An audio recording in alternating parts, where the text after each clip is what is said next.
Good evening. I will call to order the City of West Bend Plan Commission meeting for August 4th, 2020. Acknowledge that we have a quorum with Commissioner Dolnick absent and excused. Please rise for the Pledge of Allegiance. Pledge allegiance to the flag of the United States of America and to the republic for which it stands, one nation, under God, indivisible, and with liberty and justice for all.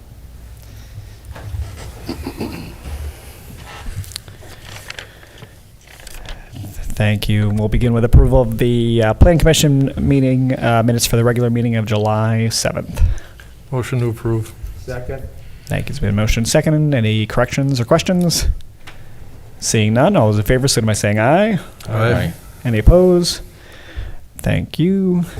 Moving on to item 4 under 2020 Comprehensive Plan. Number 1, discussion and public hearing at 6 o'clock p.m. for a change in recommended land use for approximately 6.2 acres of land located on the east side of University Drive, approximately 1,200 feet north of West Decorah Road, from multifamily residential to industrial, with the applicant being the City of West Bend and the agent being the same.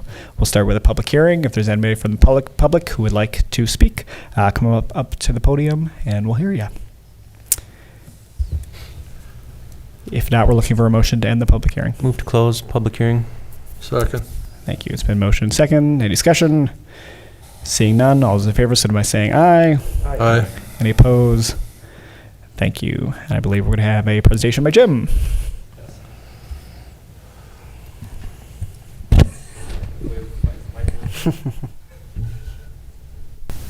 Okay. Unfortunately, my mic isn't working, and the other one next door isn't working either. So, back in June of 2020, the Plan Commission reviewed a request for the land use change for the 6.2 acres of land located between University Drive and US Highway 45, just north of Decorah Road. The public hearing was set. We heard comments and concerns pertaining to this land use change. So the request is to consider a comprehensive plan change from the multifamily residential use to an industrial use. As a part of the request, they're also asking for the zoning to be established for the property from temporary to M1 light industrial.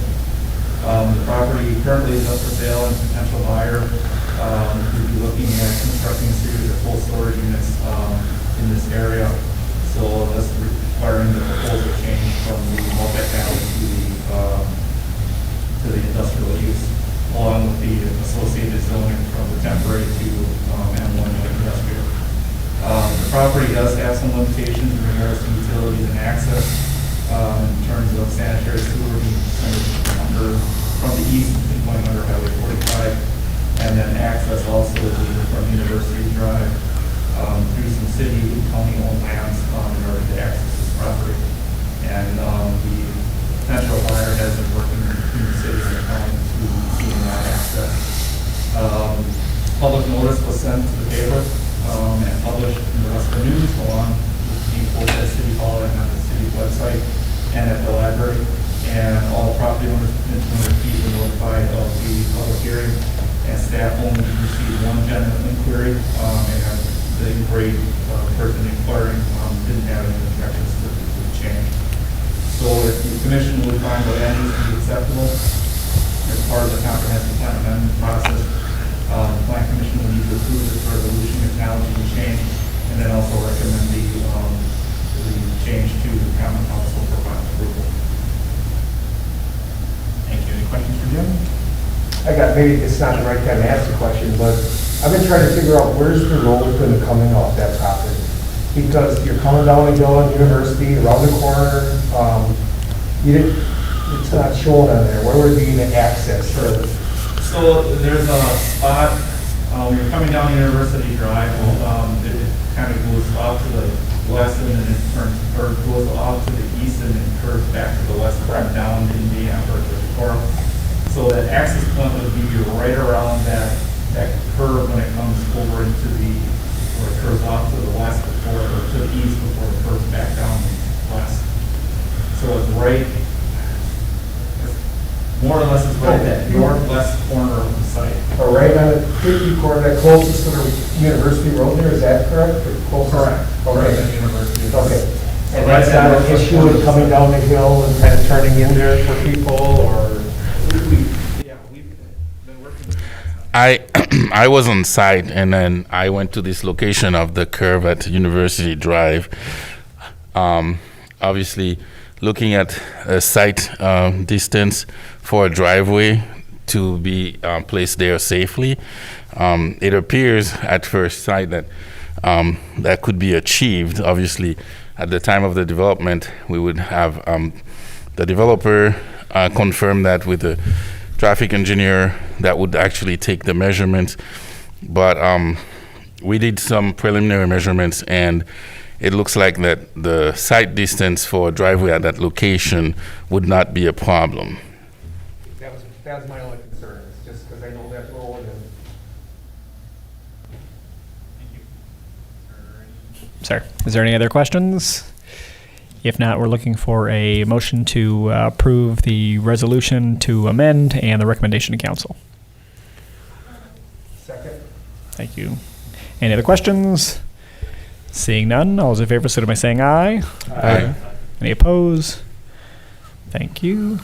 And then we'll move to 5A1, which is ZA-20-002, public hearing at 6:01 p.m. for request to permanently zone 6.3 acres of land located between South University Drive and U.S. Highway 45, approximately 1,200 feet north of West Decorah Road, tax key number 1119.154.0016 from temporary to M1 Light Industrial District. The applicant is Richard and Carolyn Gibson, and the agent is Jim Emmer of Emmer Real Estate.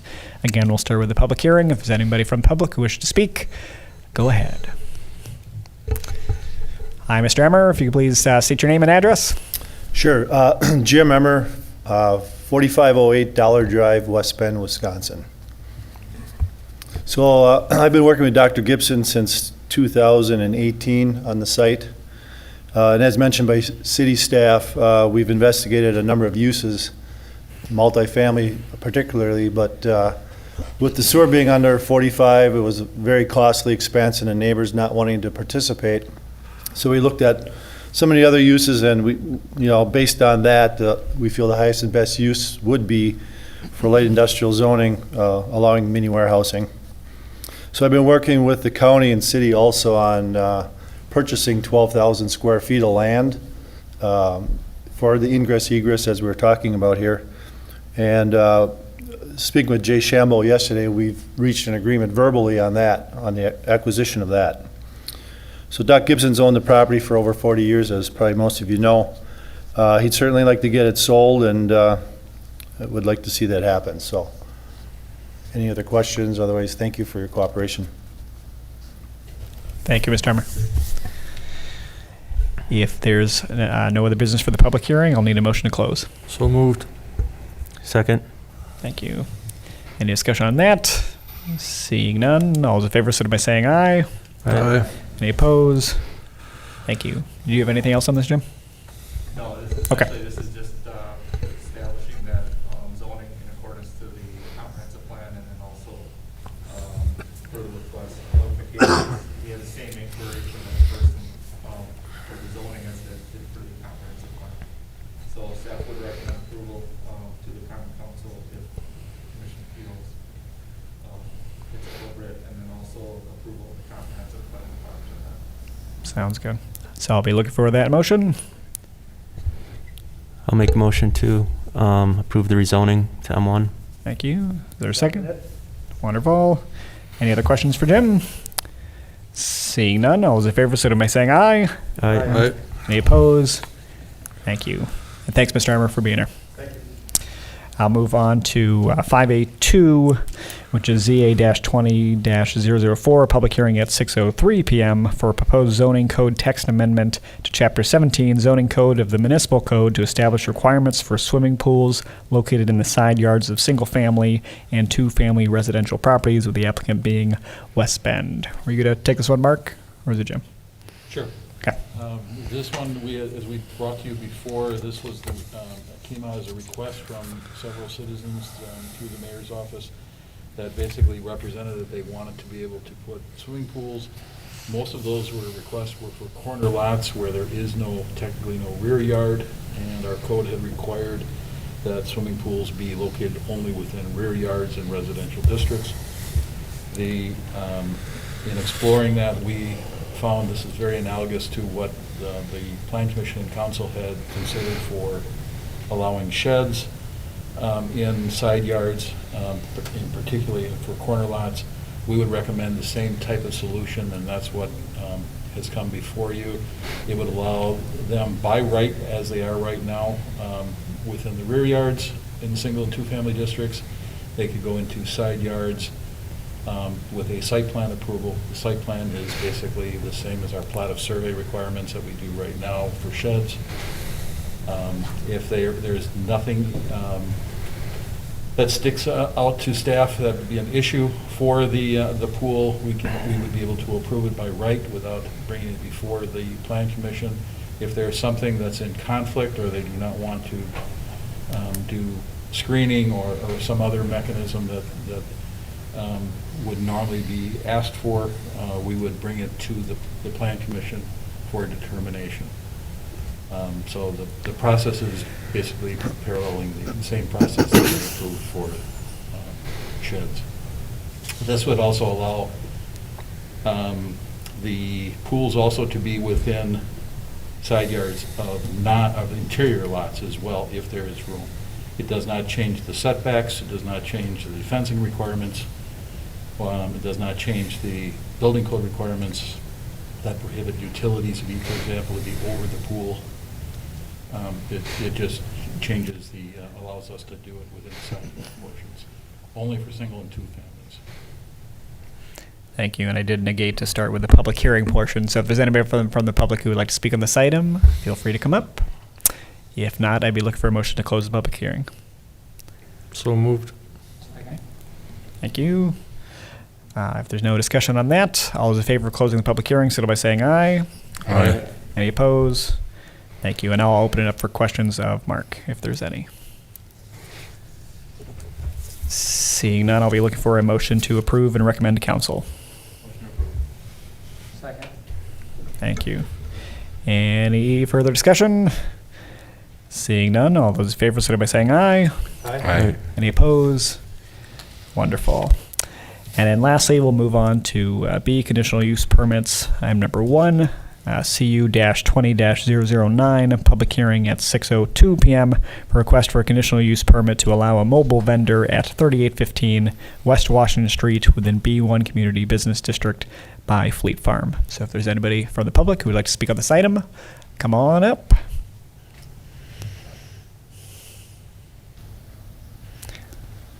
Good evening. Feel free to start with your name and address and let us know what's on your mind. It's Kim Smite, and it's 110 South Fifth Avenue. Could you explain how many food vendors you're going to have? And is this the new Fleet Farm or the old Fleet Farm? It's the new property. The new one. Yeah. The new Yeah. Fleet Farm. And how it's set up is it's one vendor at a time. One vendor at a time. And how are they going to be taxed? What's the benefit to us, the city of West Bend, to have mobile food? Tax-wise, our office doesn't deal with it. We deal with the land use portion of the, the use of the property. When it comes to the taxes and what have you, that I don't know. What's the advantage to West Bend to have this? I guess the advantage is that it opens up, other uses on the property. We have the same use on other properties in the city.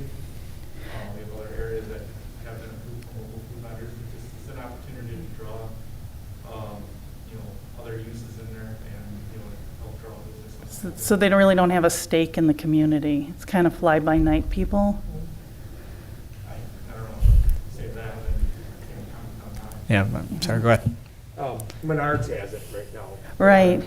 Everybody you talk to loves going there. I think it's Thursdays, maybe, I'm not sure the date, but it's just another place to stop, and have a sandwich or whatever. But I think the Menards thing has been a home run so far from what I've heard and saw. So. They do a pretty good job, with the exception of the garden hose for their water. That part's a little bit iffy. But downtown during the farmer's market, it's really pitiful what happens after the farmer's market. I wanted to get pictures last week, but it was all cleaned up. Usually after the farmer's market, I think there's 3 food trucks down there. The place is a mess. The garbage bins are overflowed until Monday, Tuesday. There's garbage floating all over the street. So who's going to be responsible to keep it up? Who's going to be responsible for sanitation? In this case, for being on private property, it's the food vendor, the farmer is requiring the food vendor to take care of all their trash. So who takes care of the downtown during the farmer's market? Who's supposed to be cleaning that up? That I don't know, because that one, I believe, is regulated through their special event permit that they have for the farmer's market. So if it becomes an issue, we would just go to Fleet Farm for it? Correct.